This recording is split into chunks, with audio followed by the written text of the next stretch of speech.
bra wo ho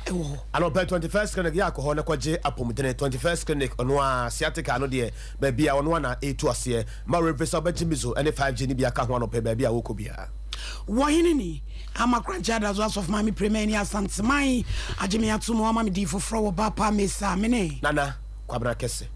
enra na nya asem ketwa chartered heads of assisted secondary school chance for division we do sia bako nam so mo bodwatrada mampani na nado dan kwa kufadu kopia sebi na no no de tu on manim se ebra 2016 wo bonto aso de free SHS beba no na nipa so ntumi nye ampada wo ba ya wo de ye na se ye na ye mai tworo sori na wo je ensunsanso ekwanimu a na SHS for so ye bo wo no mabaso sanse wo so eka ho bi mampani na nado dan kwa kufadu se ne abeda di pefe se won ma na ka se enye ye koda be se wo pepe ba ko akiri ponan ya wo manyam akwanya atworo ensore na mususaso no aba no wo munyina si trase e wanim guase mu se ampa ade no ayeye mampanyini na nado dan kwa kufadu ko so ada to anesem so ebubu nkontra awodo ebebre na wodi ba wiye eno se 2021 batch ya won mo kotworo bi ana mo kora ye double track no wo mu susuanso no enso yade a ekwa nimu e papa mampanyini commitment to education has led to the attainment of significant strides in the areas of access, quality, and relevance, making Ghana a beacon of progress in the region. It is being done with your enthusiastic support, for which I am very grateful.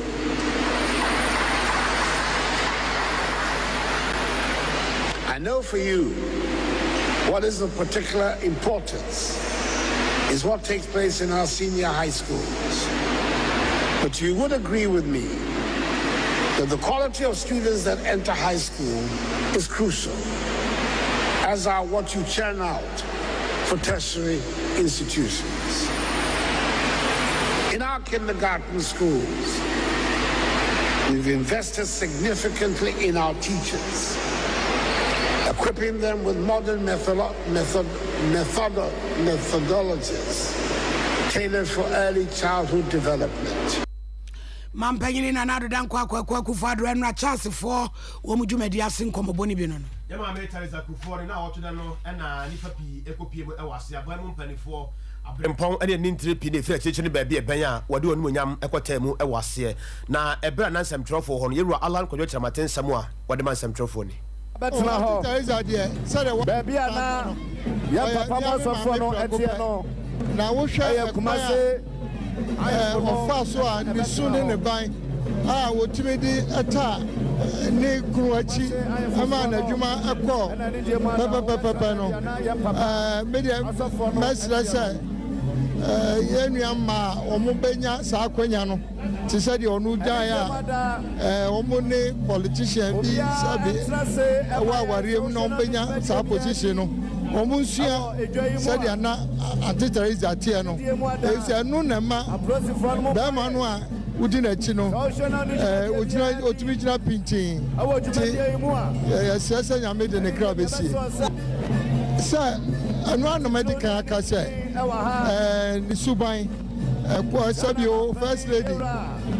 ka obi anka otu no ho na o jesero obesi ai ne ho no ebi ananka obi aka sɛ o ba kira ne ho so ntisa yekoya ni mo nsam foforo to aso ani pipi amanyoko ye wawura no bia won mate atua ebi ni Dr. Nyawo Tamaklo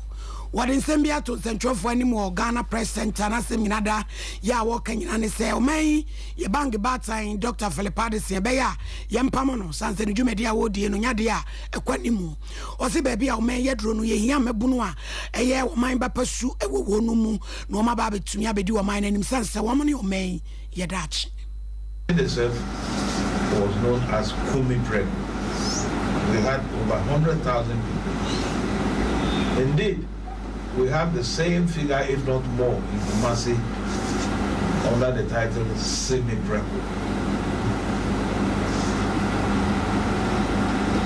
Governor Ernest Addison should be told in the face that his lack of courtesy towards the demonstrators is a clear exhibition of disrespect in the highest order. Owie ye na woto aso a wo fra asofo pon awodo e wo mayi mu se wo mu nyina dem pie montre so enfa totoro bento ni nsankuta ne menta enkasa se de yekoso wo manum no entwa yi. Individuals who constantly spoke truth to power some years ago to emerge from their self-imposed exile to speak to government, speak to the government we have now. Where are the Otables? Duncan Williams, Reverend Martin, Archbishop Palmer Buckle, Doug Heward Mills,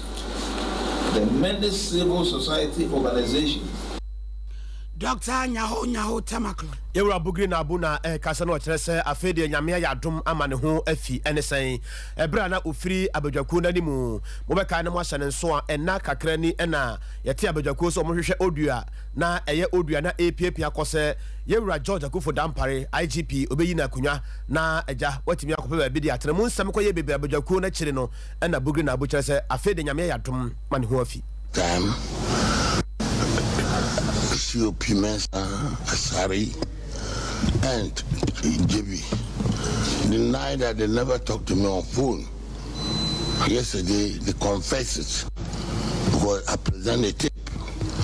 and the committee have the tape now with them, and they play it, and they say yes, it's true. They actually speak to me. So I want to tell you, I want them to committee to see it. But the commission they want to conclude before they come out. But as a chief, which are they told you that, which he wouldn't tell us after all what they want. Ewa bugri nabu.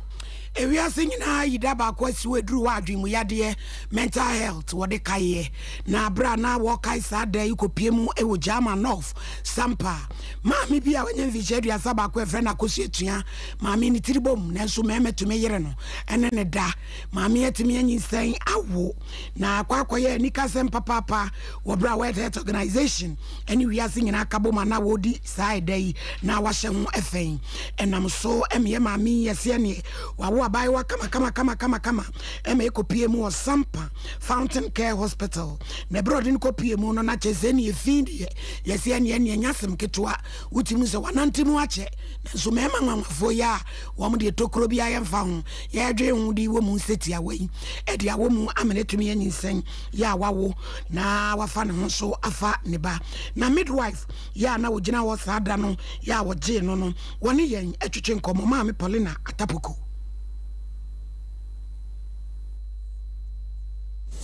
Mental cases. Now the commonest of all, epilepsy. The cases are okay. Me report to my dorsal.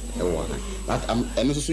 general case for the entire district. But this particular one, no, is so fortunate to say no ma will be timid by now it's schizophrenic. Yes. You know, Yankopaya don't yet na no ma not on recover completely there, but the rest of the treatment she can do it from the house. A mental condition I say a bunny so will lose contact with reality. Idea who say a yes so threatening or no who say a right or lose reality with contact with reality or relatives there, but lose contact in of reality do or fear to know what pig non and I'm bunting. Ya dear no ya say friend is to friend ke na chese ne ba so a ye nyina ye ko benkum no ti da bi ni fa wa na megina ene se adwa no an ho aye fesa no enguma samu obenfo Samuel anim kobena wa ya ban kontabone one samtrofo ebu nkonta bi na nyina no eye sika no sunsum no bra no sa de ya no sibu nkonta e de kire wiase ne Ghana fo nyina na fin so ene bosomi so wasan ye ne sa at these different levels of the hierarchy. Consumer Price Index for September 2023 stood at 194.2 relative to 140.6 index that was recorded for the same time period in September 2022. Consumer Price Index for September 2023 stood at 194.2 relative to 140.6 that was recorded for the same time period in September 2022. Given these two indices, the rate of inflation on a year-on-year basis, annual inflation for September 2023 stood at 38.1%. The 38.1% that has been recorded for the month of September 2023 indicates a 2.0 percentage point drop relative to the rate that was recorded for the same time period in August 2023. Abon aban kontabuni engomasuamu obefo Samuel eni mukobena. Enre ka tuni bro fita fo adwuma bi ebe so ami prositation Kenya sem papa ni nyina dane se prosi ni bi akɔwi aginamoa. Yes, said what they hammer. She cranny tirimuno. Ebusiafo kobre wo be swampa feature se baby and yama ekeka kure papa ni yama minumbi. Shenta di tuntum no baby afe om di adwuma no kwa level no. Hu papa. Na we no was allegedly. Ne bra na nsem no kwaso no ano. Ne asi prosi ni no atwa ne ho a se won mesua adwuma no. Wo se twa ho no wakwa akwachichiri wo no mse papa ye hu. Se wo wi akra no. Na ara na apesa wo dan ho ani. Na di asem ne be hye na asem master Lee. Wano na kran ye ne dia oni Sompa ekasai ma twa bese one hour let's say wa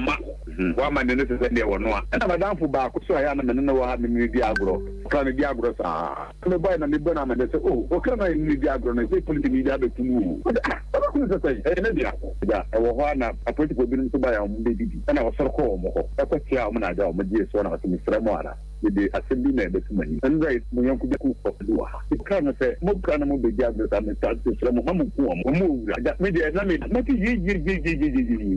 na me sor ko hono pati to ma jira madam for no den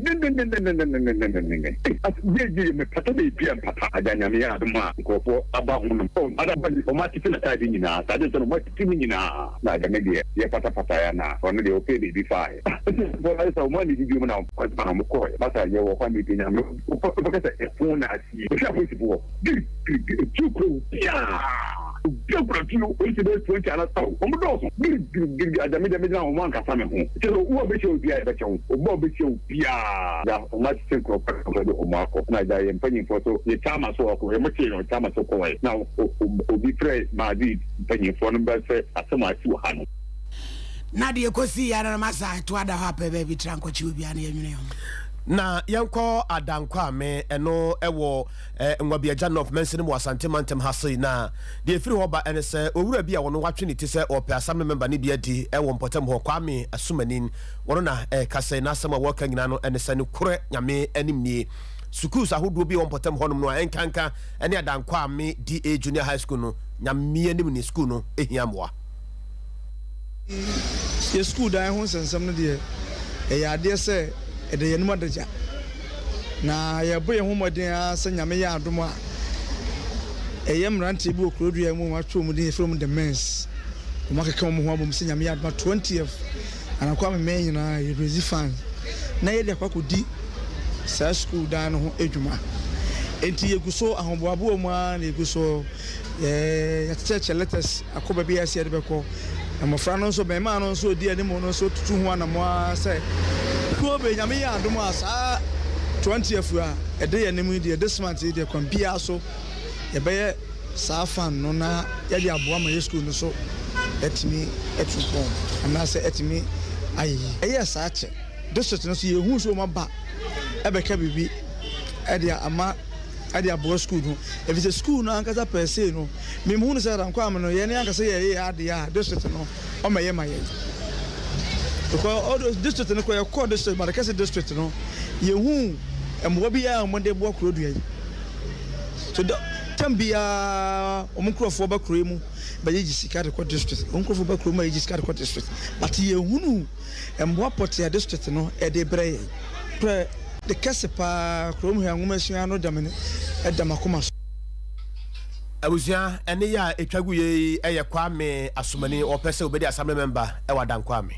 Assistant Headmistress War Adankwami DA Primary School, Madam Mavis Sakodie, and Odia Futu Amarifoni Abatan, a woman Mariwahu. The enjoy Muye Papa boys in Wabano, woman Yan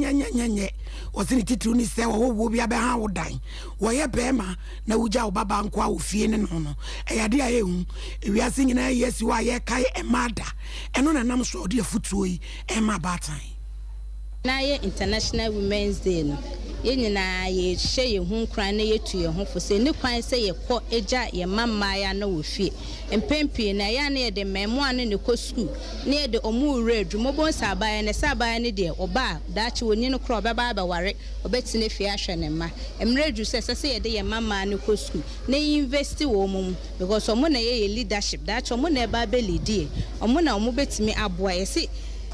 that's omu na ba be lead omu na betimi aboa ye nti International Women's Day ye sha batanfo nyina se me ye ni nkwa ye mama no ni kwan se ejije omu wo fie abra mmemo ahoho bebe fie na akora bi wo ha jikoto we brem ne nam so na ede afefie anase bibi fofra ba se be sere ye maame no so biama na ni nkwa ne baba ya ho enja ne na ho siesie ne ho ye na tena se ne nyina wo se ye kire wo mo ni kwan se akora ne ba akora bi wo be bakora wo ni matena se so wo so betena se ne sebe ogya ne ho nyina be ma bi ko hu na ede nsembeba tie sere ye nyanem abatan awofo akyerɛkyerɛfo asɔre mpanyimfo nyina nsa yentete mmɔfra ne tete yepa nkankan ne ma ne yentete omo tete yepa a daache omo betime nyin aba be ye mpanyimfo pade aba be boa.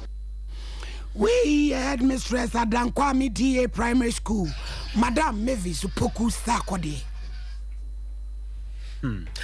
Anopei me kanfo de ama wo se nyame ya adom na wonya bibi ediwie na wosimu a na se bia hunu se ne ma nkoyi a mesrew ba bi ba akopɛ na wo sa wodi wani kyerɛ ɛyɛ 21st clinic ba yi ɛna wagye sciatica yare ne nyinaa ade agudam ama nipa ɛde anigye ne ahurusie ɛkɔ nnwuma so yɛkɛ sɛ hawo ne ama ne bia animu wa wo hwɛ TV no ɛne wa wo hwɛ Facebook live no mso bia utie radio no dia me kyerɛkyerɛm kakra de akyerɛw sciatica yare no yare a ɛso wo sisi achi wɔkyiri kasɛ no ɛba woto ɛhɔ saa no na afa woto afa wo serem atwam wɔ wo nankokom na atwam ɛwɔ wanantu na besi wo nan ɛpɔ no so empo ɛne wo nan emuro mu hɔnom wo sɛ mutimi hyehye wo sɛ ya sɛ de watia aduro so anaasɛ bia di ejapa ɛna aka wo nan no ne nyinaa no yare a yɛfɛ ne sɛ sciatica yɛna the whole world agye ho abaso bɔde obianim sɛ yenim sciatica yare no ɛsa yɛyɛ ne tu aseɛ ɛbra ɛmba biemu mesraw yare yɛ ka ho bia no yɛyɛ ho adwuma yɛwɔ nkɔbata bɛsɛ du nwɔtwe ɛne akyire ɛna wɔ Ghana hasenti wo fa number no a baabi ɛbɛ wo no na waba na yɛyɛ adwuma no kama de ama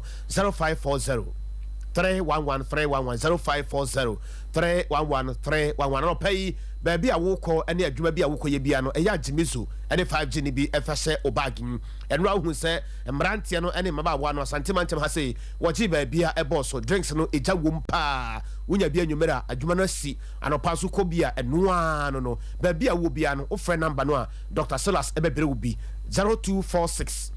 270 221 0246 270 221 nana kwabena kese na fe wahini ni ama kranchada of mami premeni asante bo Benedict o esamufo penikuku Veronica janda ko sesumo Kevin anope wo bo aya de kase ebremu